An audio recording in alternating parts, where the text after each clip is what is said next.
AS Variocum N. L'AS Variocum N est conçu pour traiter les effluents issus d'immeubles d'habitation, hôtels, immeubles de bureaux ou édifices de services similaires.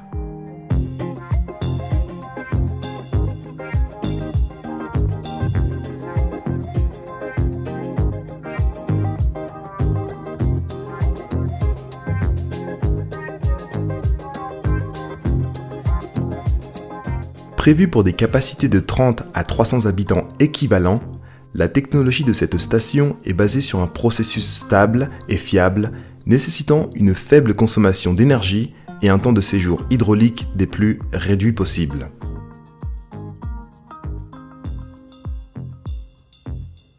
Cette technique est rendue possible grâce à un processus biologique aérobie alimenté par un système d'aération à bulles fines.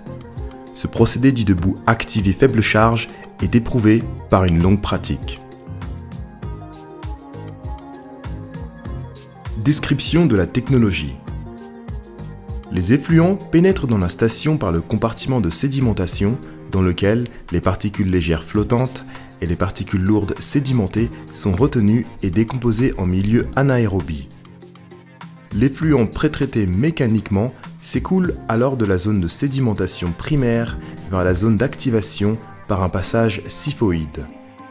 Le compartiment d'activation sert au traitement biologique de l'effluent, un ensemble d'aérateurs à fines bulles installés sur le fond du compartiment et alimentés par une soufflante apporte l'oxygène nécessaire tout en laissant la possibilité d'installer un support de biomasse afin d'assurer la stabilité du processus, ceci que la station soit en surcharge ou en sous-charge.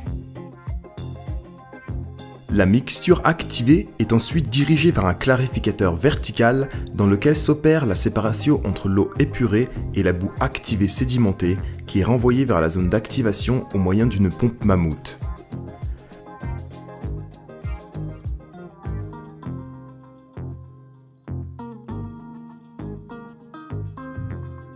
La boue aérobie stabilisée excédentaire est envoyée vers le compartiment de boue.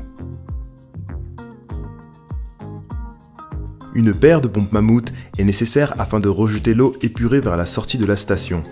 Cela libère du volume de stockage pour les eaux usées entrant dans l'espace d'homogénéisation et de liquéfaction. L'apport d'air dans la station est assuré par deux soufflantes.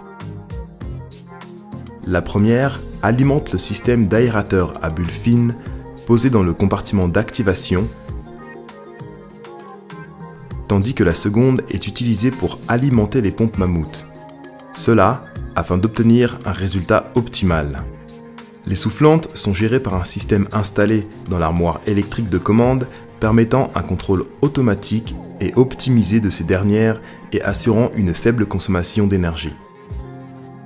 La station est dotée de panneaux de couverture à isolation thermique pouvant être montés sur charnière en inox. Les soufflantes sont installées dans un conteneur de plastique posé à proximité de la station.